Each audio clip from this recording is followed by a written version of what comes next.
mât radar du deuxième bateau, là, tout en haut, hein. Est-ce que vous voyez qu'il y a un pavillon tricolore qui est à pivoter derrière le mât?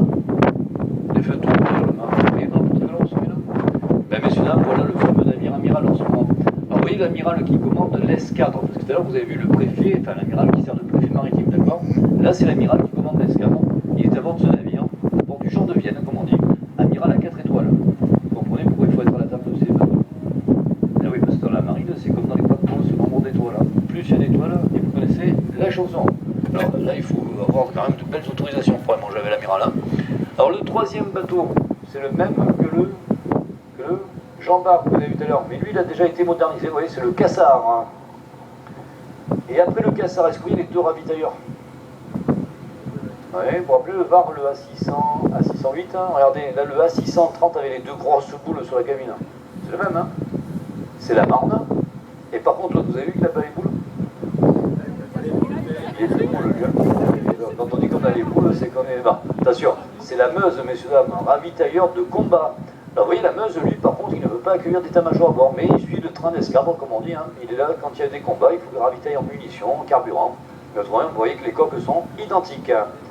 Alors ensuite, au fond là-bas, vous devez voir le même bateau que le navire amiral, mais il est tourné vue d'arrière. Vous voyez, il a la cheminée carrée noire. Vous bon? Et là, maintenant, vous allez voir une vitrine de la haute technologie française, messieurs, dames. Regardez le bateau qui a comme un chapeau de clown au sommet de la cabine. Là. Vous savez comment il s'appelle? L'Adroit. Ouais. C'est un patrouilleur, ça, messieurs, dames, tout neuf. Il n'appartient pas encore à la Marine nationale. Vous savez à qui il appartient? À la DGA, Direction Générale de l'Armement.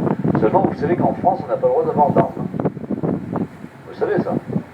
Bon, il n'y a qu'à Marseille, on trouve des Kalachnikov pas chers, c'est sûr. Là, je suis d'accord avec vous.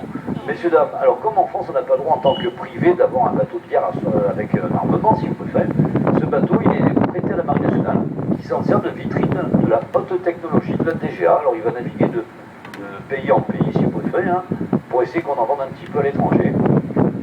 Alors voilà, donc, patrouilleur l'Adroit. Là, ça bouge un petit peu, c'est nous qu'on n'était pas très droit. Voilà, ça va y aller. Voilà. On va se mettre droit maintenant. Il faut le faire, ça, hein. Être droit devant l'Adroit. Alors ensuite, regardez, vous allez voir des frégates furtives. Alors, il y en a deux, là. Et ça, c'est la version avant le Chevalier Paul D629, que je vous ai montré tout à l'heure. Hein. Vous vous rappelez le Chevalier Paul, l'escorteur du char de vol, hein.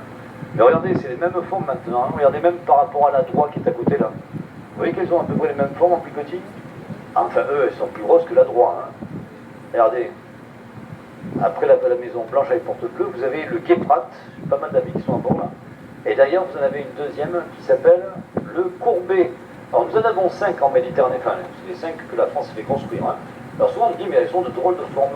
Ben, c'est pour réduire l'image radar de ces navires, pour les rendre plus discrets, si vous pouvez, par rapport au radar adverse. Alors, le rôle des frégates furtives première génération, hein, récupéré dans n'importe quel coin du monde, et c'est en français qui sera en difficulté. Et est-ce que vous reconnaissez les mêmes bateaux que le Dixmude que vous avez vu tout à l'heure? Alors, on les voit bien, hein. Eux, c'est des grosses vitrines de la haute technologie française, c'est-à-dire même des armoires, des buffets, si vous pouvez, là. Alors, regardez comme ils sont costauds, ces bateaux. 200 mètres de long. La coque, elle est aussi large que celle du char de vol, 31,50 m. Alors bien sûr, ils ont la possibilité de se couler par l'arrière, ces bateaux, pour charger les péniches. Regardez sur le Mistral 9013, vous voyez qu'il a une porte à l'arrière là, quadrillé. Alors le bateau se coule dans la mer, comme un sous-marin, il a des ballasts, hein, bon, à peine de 3 mètres quand même.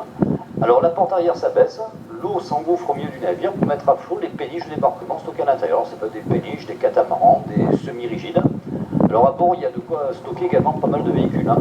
70 véhicules VAB, vous savez, de la bande blindée. Là. Alors imaginez-vous si c'est des VAB ambulances ou quoi que ce soit, on peut en mettre pas mal. Hein.